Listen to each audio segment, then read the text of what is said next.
irritating show. And I'm your host, Crazy Ivan. Listen to this.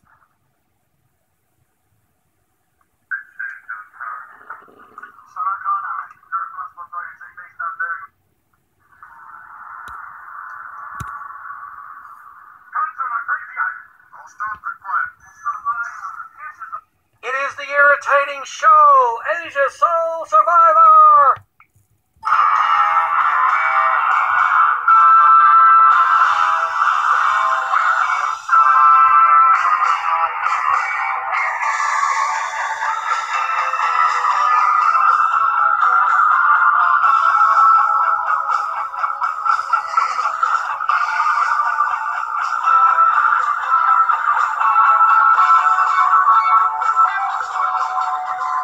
It is the irritating show with Crazy Ivan. Listen!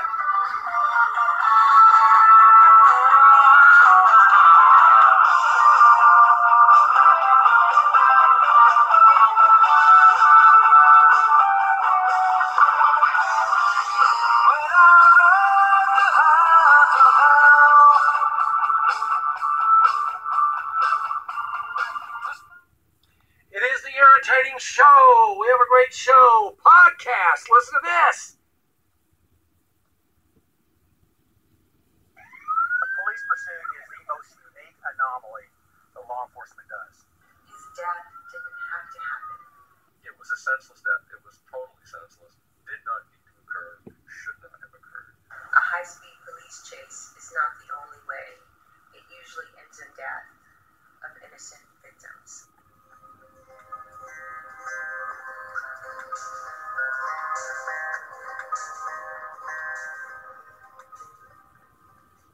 A USA Today analysis shows that more than 5,000 bystanders and passengers have been killed in police car chases since 1979, and tens of thousands more were injured as officers repeatedly pursued drivers at high speeds and in hazardous conditions. I'm Colin Brennan, and I'm joined by Tom Frank, who has been following the story for quite some time. Good to have you here, Tom. Thanks for having me. So, Tom, we talked a little bit. How long have you really been diving into this investigation and this story? About 3 or 4 months.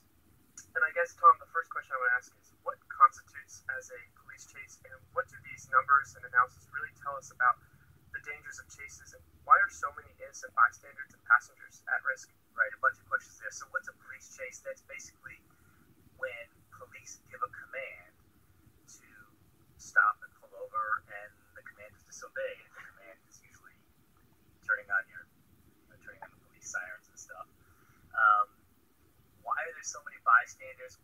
The issue with police chases is that once a driver takes off, police have lost control of that driver, and the driver does reckless, dangerous things like blowing through intersections, going 100 miles an hour, driving the wrong way on a one-way street, and so forth, and ends up putting anyone who's in his way in horrible danger. And of course, when you're driving 100 miles an hour and you run into another car, you're going to get a lot of casualties with that kind of thing.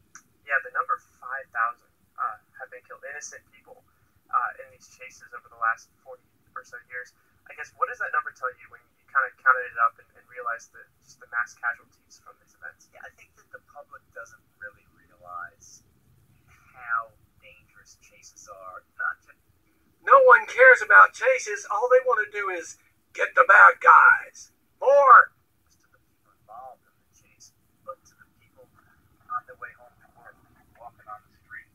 There was a case a month ago in Detroit where 2 kids, ages 3 and 6, were riding their scooters near their home, and they got hit by a fleet driver and killed.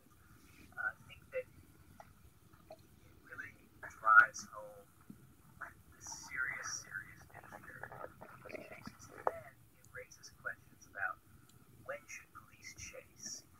It's one thing if you're chasing a suspected murderer or bank robber or someone who's really violent. That's understandable. Probably somebody that has pot in their car. Ran a red light, who doesn't have their license plate on. Are those people really worth the risk of the kind of high-speed pursuit going through residential neighborhoods, perhaps? And Tom, in your story online, our listeners can watch videos with family members of people who died in police pursuits. USA Today interviewed Jonathan Ferris, who lost his son Paul Ferris on Memorial Day weekend in 2007 by a fleeing driver being chased by a Massachusetts state trooper. The offending driver was being chased for making an illegal U-turn. In this clip from the interview, Ferris raises questions about his son's death and the police officer's decision-making. Somebody, for a misdemeanor violation, again, in this case, an illegal U-turn, is it worth pursuing that person at a high rate of speed in a residential area where there are people who could be out walking and people who are just driving their vehicles through an intersection? No, but they don't care. It was a senseless death. It was totally senseless. Did not need to occur. Should not have occurred. Do I blame the police?